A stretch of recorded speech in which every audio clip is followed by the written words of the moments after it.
Ce n'est que la cuisinière. Qu'attendez-vous d'elle quand les balles se mettent à fuser? Les mots, plus tranchants qu'un couteau, pesaient lourdement sur le réfectoire où les soldats riaient et entrechoquaient leurs plateaux. Le soldat de première classe, Helena Marlowe, se tenait figé près du comptoir, tenant une louche encore dégoulinante de ragoût, les joues en feu. Celui qui avait parlé, le sergent Blake, n'avait même pas pris la peine de baisser la voix. Son sourire narquois s'élargit, tandis qu'une vague de rire se propageait dans la pièce. Quelques soldats détournèrent le regard, mal à l'aise, mais personne ne dit mot. Tous connaissaient la réputation de Blake, un chef de combat décoré, arrogant et intouchable dans la hiérarchie de la base. Officiellement, Helena n'était pas que la cuisinière. Elle s'était engagée comme tout le monde, avait enduré le même entraînement brutal, réussi les mêmes évaluations. Mais après qu'une blessure lors d'un exercice sur le terrain l'eût mise sur la touche, elle avait été réaffectée aux cuisines, un rôle que beaucoup considéraient comme subalterne. C'était devenu sa prison, et Blake adorait le lui rappeler. Ses paroles plantaient des graines de doute, même dans son propre esprit. Avait-elle vraiment perdu sa chance d'être utile, de faire ses preuves en tant que soldat? Elle remua la marmite plus fort que nécessaire, essayant de noyer l'écho des rires. Cette nuit-là, seule dans ses quartiers, elle se repassa la scène. Elle se souvint du sourire narquois, de la façon dont tout le monde l'avait regardée comme si elle était invisible. Mais sous l'humiliation, un petit feu s'alluma, un feu qui murmurait « Attends, observe, prouve-leur qu'ils ont tort ». Le camp était niché au cœur des terres frontalières, son périmètre marqué par des barbelés et des miradors improvisés. Les soldats alternaient entre les exercices d'entraînement et les patrouilles, revenant souvent épuisés, les bottes couvertes de boue. Helena s'en tenait à son rôle, cuisinant, nettoyant, observant. Pourtant, tandis qu'elle coupait des légumes et portait des plateaux, elle écoutait les récits sur le terrain, les patrouilles, les tactiques de l'ennemi. Elle étudiait, sans que personne ne le remarque, l'esprit aussi affûté qu'un canon de fusil. Le mépris de Blake ne fit que grandir. Une fois, alors qu'Helena essayait de poser une question sur les horaires de rotation de la garde, par pure curiosité, il se moqua. « Tu comptes assaisonner le ragoût avec des tactiques? Contente-toi des carottes, Marlowe. Le champ de bataille n'est pas pour toi. » Nouveau rire, une autre blessure, une autre graine de résolution enfouie au plus profond d'elle. Les jours passèrent, les semaines se confondirent, mais la frontière devint agitée. Des rumeurs se propagèrent sur des mouvements ennemis, des éclaireurs repérés près de la vallée. Les soldats devinrent tendus et même la bravade de Blake s'effrita sur les bords. Helena le sentait dans l'air, dans la façon dont le vent transportait l'inquiétude à travers les barbelés, dont les conversations se taisaient au passage des commandants. Elle restait silencieuse, observant, mémorisant chaque détail. Puis, une nuit où la lune n'était qu'une fine lame dans le ciel, cela arriva. La première explosion brisa le silence, faisant trembler le toit en tôle du réfectoire où Helena venait de finir de récurer les marmites. Les alarmes hurlèrent. Des cris emplirent le camp. Les forces ennemies, audacieuses et rapides, avaient percé le périmètre, se glissant au-delà des gardes dans un assaut coordonné. Le chaos régnait. Les soldats se ruaient pour prendre leurs armes, leurs bottes martelant le gravier. Le cœur d'Helena battait la chamade alors qu'elle se figeait près de la porte de la cuisine, l'écho des mots de Blake résonnant à nouveau. Ce n'est que la cuisinière. Elle pouvait fuir, se cacher, attendre que l'orage passe, ou elle pouvait y faire face. Elle regarda autour d'elle dans la cuisine, les lourdes marmites, les bonbonnes de gaz, les râteliers de couteaux, les caisses de farine et d'huile. Pour les autres, ce n'était rien de plus qu'un endroit où l'on servait des repas. Mais à ses yeux, aiguisés par des mois d'humiliation et d'observation silencieuse, c'était un terrain, c'était une couverture, c'était un potentiel. Et à cet instant, Helena Marlowe décida. La cuisine serait son champ de bataille. L'explosion secoua de nouveau le sol, plus proche cette fois, et les vitres du réfectoire volèrent en éclats sur le sol. Helena s'accroupit instinctivement, l'adrénaline tranchant sa peur comme le feu dans l'herbe sèche. Des cris résonnaient au loin, des ordres aboyés, des tirs crépitant par rafales. L'ennemi avait pénétré plus profondément, plus vite que quiconque ne l'avait prévu. À travers la fumée qui s'enroulait aux abords du camp, Helena pouvait voir des silhouettes bouger, des ombres se glissant entre les baraquements, le reflet métallique des fusils sous le clair de lune. Les soldats se dispersaient, saisissant leurs armes, mais le camp était désorganisé. L'ennemi les avait bien étudiés. Ses yeux balayèrent la cuisine. Marmites, poêles, lames, sacs de farine, barils d'huile. Pour la plupart, c'était le chaos. Pour elle, c'était de la stratégie. Elle se souvint des exercices qu'elle avait autrefois endurés avant sa réaffectation. Point d'étranglement, embuscade, improvisation. Une cuisine, après tout, n'était qu'un labyrinthe de chemins étroits et de recoins cachés. Helena agit rapidement.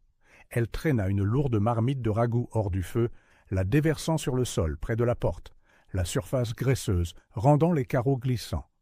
Elle dévissa une bonbonne de gaz, la laissant siffler dans l'air, puis la cacha derrière l'embrasure de la porte avec un briquet posé à proximité.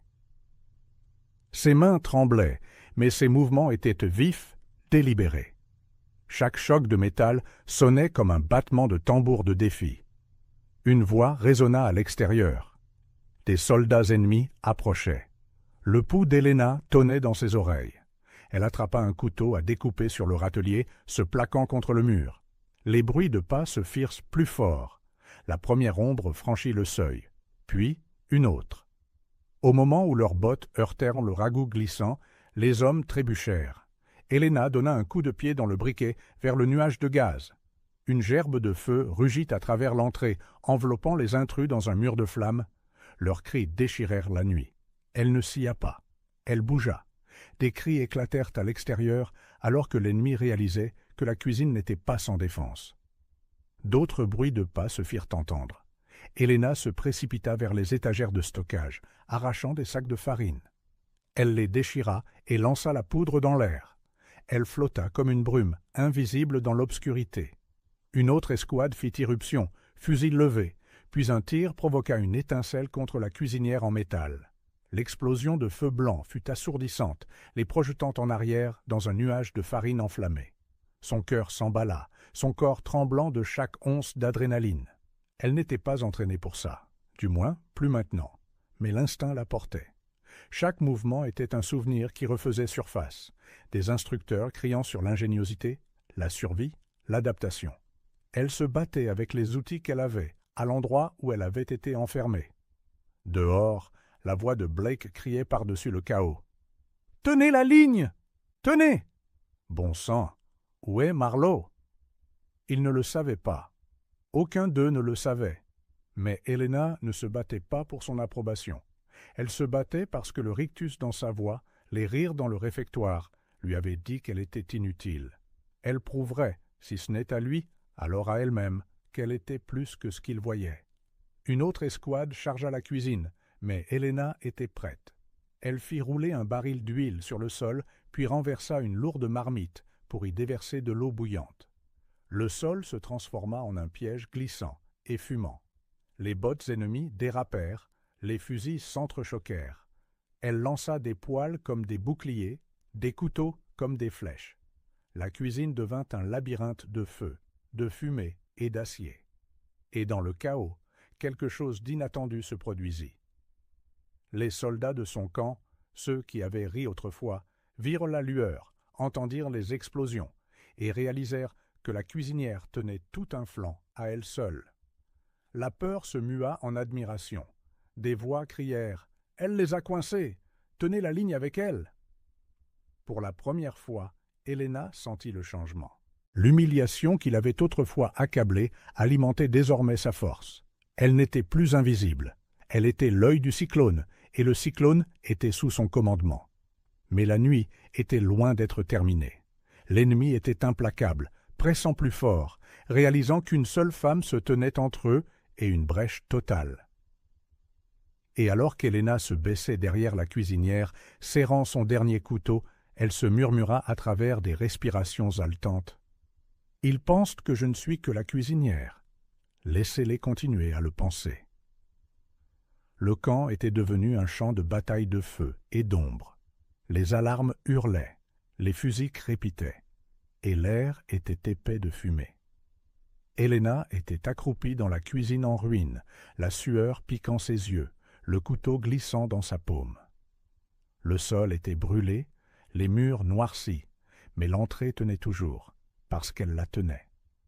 Dehors, l'ennemi se regroupait. Elle pouvait entendre leurs cris étrangers, le cliquetis des munitions, le raclement des bottes sur le gravier. Ils étaient en colère maintenant, prudents, tirant les leçons des pièges qui avaient décimé leur première vague. Elle savait qu'ils reviendraient plus forts, plus intelligemment. Sa respiration tremblait, mais elle la maîtrisa. La peur pouvait attendre, la stratégie, non. Elle se précipita vers le garde-manger, arrachant les étagères pour former des barricades. Boîtes de conserve et bocaux s'écrasèrent au sol, répandant haricots, riz, sucre, la nourriture transformée en décombres. Elle les empila près de l'entrée arrière, rétrécissant le passage en un point d'étranglement. Ses oreilles captèrent un mouvement, et son instinct s'enflamma. Elle lança une poêle à travers l'embrasure de la porte. Le bruit attira des tirs, des étincelles, jaillissant des balles qui ricochaient. Il pensait qu'elle se déplaçait là-bas. Elle ne l'était pas. Elle était déjà en train de contourner. Soudain, une explosion secoua l'autre bout du camp. L'onde de choc fit trembler les marmites et fit pleuvoir la poussière des chevrons. Des cris s'élevèrent, la voix de Blake parmi eux, aboyant des ordres. Pendant un instant, Helena se demanda si la ligne allait s'effondrer. Puis, elle entendit autre chose, des bottes courant vers sa position. Pas des ennemis, des alliés. Le premier visage familier fit irruption dans la cuisine. Le caporal Vega, fusil à la main, les yeux écarquillés. « Marlowe, toi, qu'est-ce que… » Ces mots s'interrompirent alors qu'il contemplait les murs calcinés, la fumée, les corps tombés. Il avait déjà vu des champs de bataille, mais jamais un taillé dans une cuisine. « Pas le temps ?» lança Helena sèchement, se surprenant elle-même par l'autorité dans sa voix. « Bloquez le côté est, utilisez les caisses de stockage, ils vont pousser par là ensuite. » Vega n'hésita qu'un instant avant d'acquiescer. D'autres, soldats suivirent, traînant des caisses, renversant des tables, renforçant sa forteresse de fortune. La nouvelle se répandit rapidement. La cuisinière avait transformé la cuisine en bastion. Blake entra en trombe ensuite, le visage strié de sueur et de cendres. Ses yeux se fixèrent sur Helena, l'incrédulité brillant en eux. « Toi » cracha-t-il. « Tu as… » Une rafale de tirs l'interrompit, les balles déchirant l'embrasure de la porte. Helena le poussa au sol, ripostant avec le fusil de rechange de Vega. Elle ne réfléchit pas, elle agit, chaque tir stable, chaque respiration contrôlée. Lorsque l'ennemi se retira momentanément, elle se tourna vers Blake, sa voix ferme. « Si vous avez fini de douter de moi, dites à vos hommes de tenir le mur sud, ou vous attendez de faire d'autres blagues. » Pour une fois, Blake n'eut pas de rictus méprisant. Il serra la mâchoire, fit un signe de tête sec et disparut dans la fumée avec son escouade. Le vent commença à tourner. Les soldats qu'il avait autrefois méprisés suivaient maintenant ses indications. Elle les dirigeait comme elle dirigeait une brigade de cuisine, chaque ordre précis, où se mettre à couvert, quand bouger, comment utiliser le terrain. Répandez cette huile près de la porte, allumez-la quand ils perceront. Empilez ces poêles quand ils tireront, ça sonnera comme si nous étions plus nombreux. Ce qui était autrefois un sujet de moquerie, sa connaissance des marmites et des poêles était maintenant une question de survie. Et les hommes écoutaient, parce que ça marchait. L'ennemi essaya encore et encore, mais à chaque fois, ils se heurtèrent au feu, à la fumée et à l'acier. La cuisine devint une forteresse, la cuisinière, son commandant. Les soldats s'y rallièrent, se regroupant, leur peur tempérée par la vue d'Helena, tenant bon. Sa force, autrefois cachée, devint contagieuse, se propageant dans le camp comme une traînée de poudre. Mais même si le moral remontait, le cœur d'Helena connaissait la vérité. L'ennemi n'en avait pas fini. Leurs effectifs étaient supérieurs, leurs armes plus lourdes. Ce qu'elle avait construit tenait, mais cela ne pouvait pas durer éternellement. Quelque chose de plus grand allait arriver, une poussée finale destinée à les écraser. Et quand cela arriverait, elle serait prête. Elle regarda par la fenêtre brisée vers l'horizon, où de faibles lumières bougeaient dans l'obscurité. Des renforts, d'autres troupes ennemies se rapprochant. Le camp n'était pas encore sauvé. Helena resserra sa prise sur le fusil, sa voix basse mais assurée. « Ils voulaient me sous-estimer. Maintenant, ils vont le regretter. » La nuit pulsait de la lueur des flammes et de la peur. Depuis les fenêtres en ruine du réfectoire, Helena pouvait voir l'ennemi se masser à nouveau, des formes sombres en formation disciplinée, leurs silhouettes rampant plus près avec des armes lourdes. Cette fois, ce n'était pas une escouade de reconnaissance, c'était une vague destinée à tout briser. À l'intérieur de la forteresse de la cuisine, les soldats se préparaient. Certains rechargeaient dans un silence frénétique, d'autres murmuraient des prières. L'adrénaline initiale s'était émoussée en épuisement, mais quand leurs yeux se levèrent vers Helena, ils y trouvèrent de la constance. Elle se tenait près de la barricade, le fusil en bandoulière, un couteau de cuisine toujours glissé à sa ceinture, sa présence rappelant que la panique pouvait attendre la victoire. Le caporal Vega se pencha près d'elle, la voix tendue. « Ils ont amené des mortiers ? S'ils s'approchent assez, tout cet endroit saute. » L'estomac d'Helena se noua. Elle scruta les provisions, les décombres, les outils éparpillés sur son champ de bataille. Son esprit tournait à toute vitesse.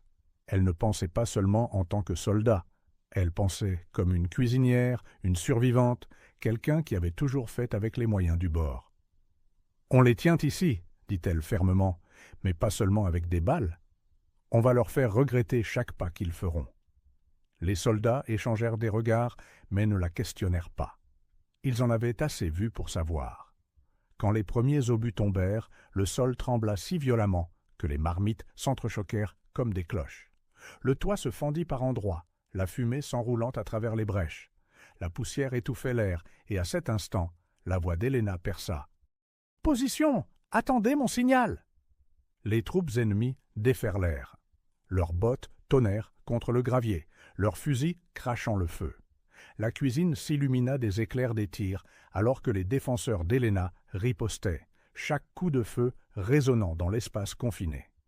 Helena se déplaçait comme un chef d'orchestre, criant des ordres, pointant, tirant les soldats là où ils étaient les plus faibles, renforçant là où ils étaient les plus forts. Puis vint le moment qu'elle avait redouté, l'équipe de mortiers avançant, s'installant près du mur sud. S'ils tiraient, le camp serait réduit en cendres. Le pouls d'Helena s'accéléra. Elle attrapa 2 sacs de sucre et les projeta dans le feu qu'elle avait préparé près de la nappe d'huile. L'explosion envoya une poussière sucrée dans l'air, rougeoyante comme de la poudre. D'un seul tir dans le nuage, il s'enflamma, une vague de chaleur rugissante qui balaya l'équipe de mortiers dans les flammes. Les soldats autour d'elle la regardèrent en silence, stupéfaits, puis éclatèrent en acclamations. Mais la victoire n'était jamais aussi simple. L'ennemi, enragé, poussa plus fort. Les balles déchiquetèrent dans les barricades, faisant voler des éclats de bois, brisant des poêles. Un soldat à côté d'elle cria, se tenant le bras. Un autre tomba au sol, le sang tachant les carreaux. La poitrine d'Helena se serra, mais elle ne faiblit pas. Elle traîna les blessés en arrière, pressant des linges sur leurs plaies, puis retourna au combat. Elle n'était pas seulement leur combattante, elle était leur ancre. À travers le chaos, Blake apparut de nouveau, couvert de crasse et de sang, criant d'une voix rauque. Il perce la ligne ouest. Ses yeux rencontrèrent les siens, et pour la première fois, il n'y avait pas d'arrogance, seulement l'urgence. « On a besoin de tes pièges. » Elle n'hésita pas. Elle sprinta à travers le réfectoire, se faufilant entre la fumée et les balles. Son esprit tournait plus vite que la peur. Qu'est-ce qu'on a? Qu'est-ce qu'on peut utiliser? Son regard tomba sur les bonbonnes de propane empilées près du stockage arrière. Dangereux. Parfait. « Couvrez-moi !» aboya-t-elle, se surprenant elle-même. Blake et Vega assurèrent un tir de couverture pendant qu'Helena faisait rouler les bonbonnes vers le point faible. Elle les cala contre le mur, alluma un chiffon d'une main tremblante et le lança en place. L'explosion déchira le côté ouest, projetant des débris et des corps ennemis dans la nuit. L'onde de choc la projeta au sol, les oreilles bourdonnantes, la bouche pleine de poussière. Quand elle se releva en toussant, elle vit les soldats la regarder à nouveau. Non pas comme la cuisinière, non pas comme la risée, mais comme celle qui les avait maintenus en vie. Pourtant, la bataille faisait rage. L'ennemi ne battait pas encore en retraite. Ils tournaient comme des loups, se regroupant. Helena essuya la suie de son visage, le souffle court, le corps endolori. Ces pièges avaient été fait gagner du temps, mais le temps n'était pas la victoire. Et au fond d'elle, elle le savait. L'assaut final était encore à venir. Elle serra son couteau plus fort, sa voix rauque mais résolue. « S'ils veulent ce camp, ils devront me passer sur le corps. » Le camp fumait comme une bête blessée. Des feux couvaient sur le gravier, l'odeur âcre de la fumée se mêlant au sang et à la sueur. Les soldats étaient accroupis derrière le peu d'abri restant, rechargeant en silence. Leurs yeux se tournaient vers Helena, attendant. Elle sentait leur poids sur ses épaules, non plus le poids du doute, mais celui de la confiance. Au loin, l'ennemi se rassemblait pour une dernière charge. Leurs cris traversèrent la nuit, disciplinés et furieux. Ils avaient perdu des hommes, perdu du terrain, mais ils ne battaient pas en retraite. Ils voulaient effacer l'humiliation d'avoir été arrêtés par une cuisine. Blake arriva en titubant à côté d'Helena, le bras bandé à la hâte, le visage sombre. « Ils nous lancent tout ce qu'ils ont cette fois, » dit-il. Pour la première fois, il n'y avait aucune moquerie dans sa voix. Aucun rictus, juste une honnêteté brute. « Si tu as un autre miracle en réserve, c'est le moment. » Helena regarda son champ de bataille, l'endroit qui avait été autrefois jugé indigne de l'attention des Saipis, soldats. La cuisine était en ruine, mais elle l'avait bien servi. Maintenant, elle devait finir ce qu'elle avait commencé. Ses yeux se posèrent sur la plus grande marmite du réfectoire, renversée près de la cuisinière. Une idée germa. Elle appela Vega. « Apporte-moi tous les sacs de farine qui restent. Empile-les ici. » À Blake, « Mettez en place un tir croisé le long du muret.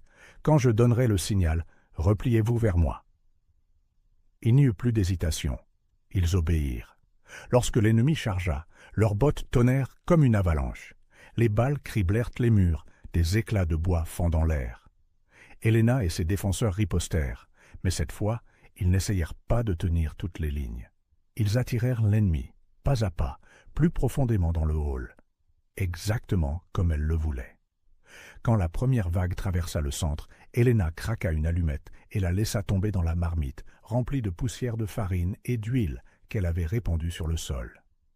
L'explosion qui suivit fut assourdissante, une éruption de feu blanc, de lumière aveuglante et une onde de choc qui projeta les soldats ennemis à terre. Le réfectoire trembla comme si la terre elle-même avait rugi.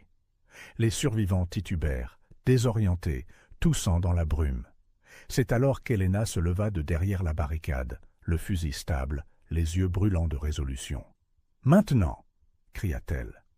Ses soldats chargèrent avec elle, plus lasses, plus effrayés. Ils repoussèrent l'ennemi pas à pas, leurs cris déchirant la nuit.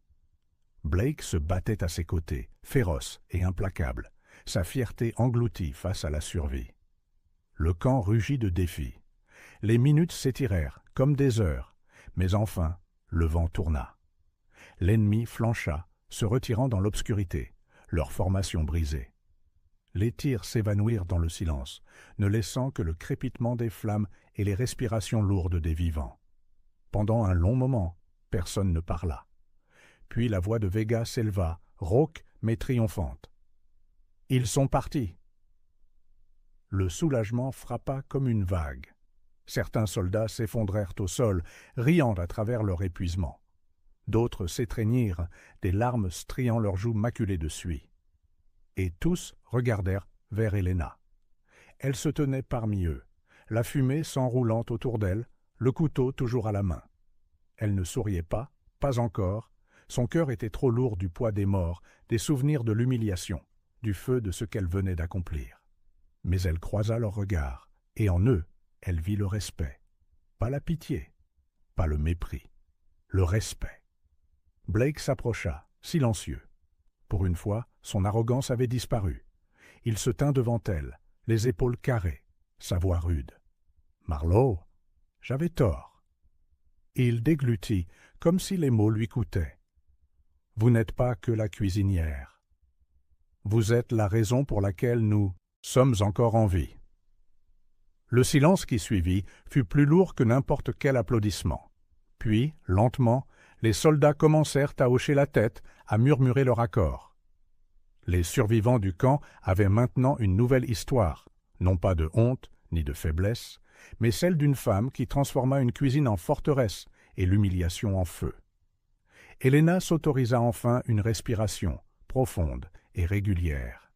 Elle ne s'était pas battue pour la reconnaissance. Elle s'était battue pour la survie, pour la justice, pour la vérité de qui elle était. Pourtant, debout là, entourée des hommes qui avaient ri autrefois, elle ressentit une satisfaction tranquille. Justice avait été rendue. Et bien que des cicatrices resteraient sur le camp, sur leur corps, sur son âme, une vérité résonnerait en eux tous. Quand la nuit fut la plus sombre, c'est la cuisinière qui les avait sauvés.